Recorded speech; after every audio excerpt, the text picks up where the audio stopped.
Hey guys, it's day 16. That means we are in Matthew chapter 16. So we kick off with the beginning where it says the Pharisees and the Sadducees came to test him. Now, you don't see these names. We see them throughout the Gospels a lot, but you don't see them too often together. And so when it says that the Pharisees and the Sadducees came, this should mean something to you. This should show you that the religious environment of Jerusalem is very, very concerned about Jesus. The Pharisees and the Sadducees, they weren't teams. They were pretty much enemies. The Pharisees were very conservative. The Sadducees were very liberal. They did not get together very often, okay? Not for really anything. But here you have them coming together. They're leaving Jerusalem. They're coming out to where Jesus is, and they are questioning Jesus. And it says that they demanded a sign from heaven. What that means is they want something that they can physically see. They want something that of God proportion, like we see in the Old Testament, like, for example, the Exodus plague, something like this. When it says they want a sign from heaven, it basically means they want fire to fall from the sky. And probably they're asking to take out Rome. Remember, Jerusalem it's ran by the Jewish elite, but it's still owned by Rome. Caesar has all power over it, right? And remember, they're looking for the Messiah, the military general Messiah, to lead Israel to freedom. So it says we're looking for a sign from heaven. It's saying rain fire from heaven, probably on Rome.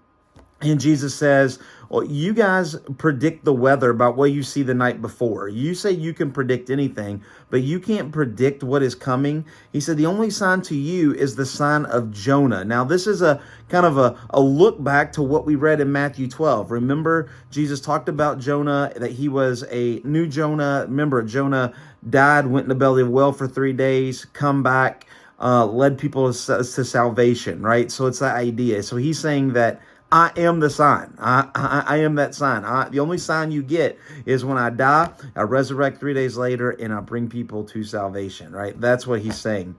And then he goes on to his disciples, and it says that he starts talking to them about leaven. This idea, remember we talked about day 15, right? Friday.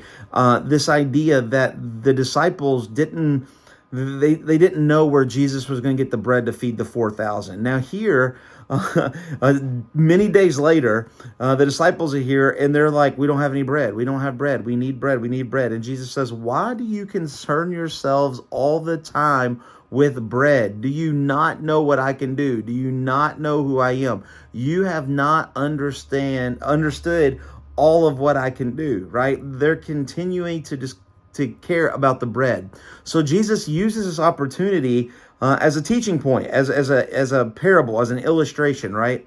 And he talks about the leaven of the Pharisees and the Sadducees. You need leaven to make bread, to make the bread rise, right? And we've seen in Matthew chapter 13, Jesus was talking about the leaven. It only takes a little bit of leaven to make the bread grow. It only takes a little bit of sin of the Pharisees and the Sadducees to really run a whole batch, right? So this idea, and Jesus will continue to use this idea of leaven all throughout the book of Matthew, but in all the Gospels, in his whole teaching.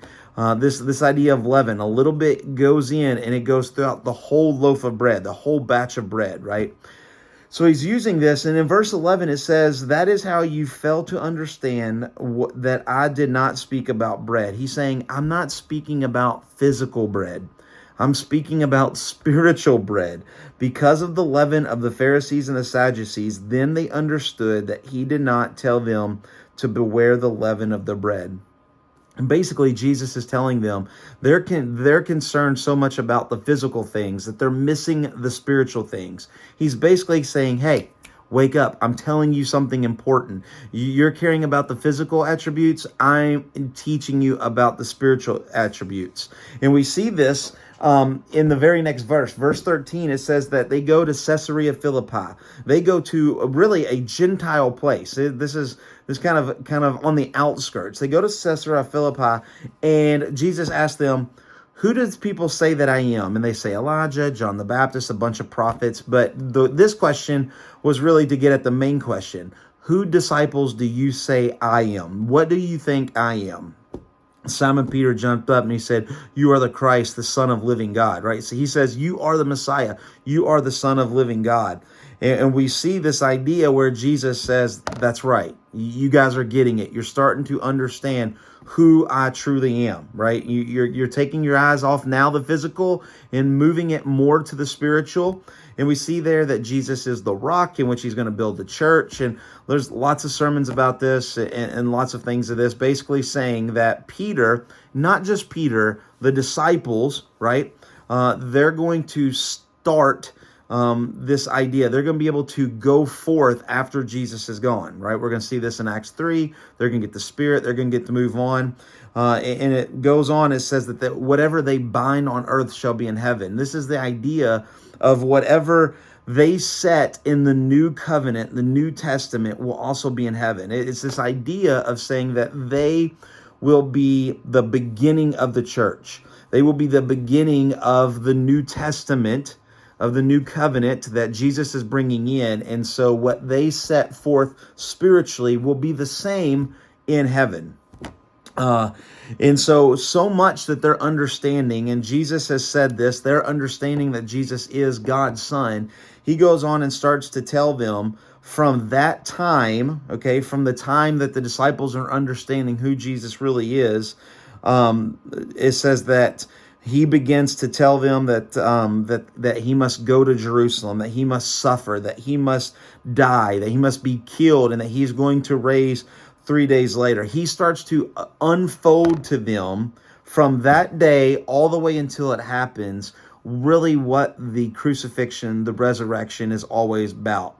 And you'll remember at the end of Matthew, when we get to the last day of reading Matthew, it's going to say that the angels come and remind the disciples that Jesus told them this point right here, right going all the way back here to Matthew chapter 16.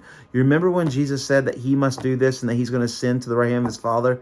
Oh yeah, we remember that, right? So it's that kind of idea.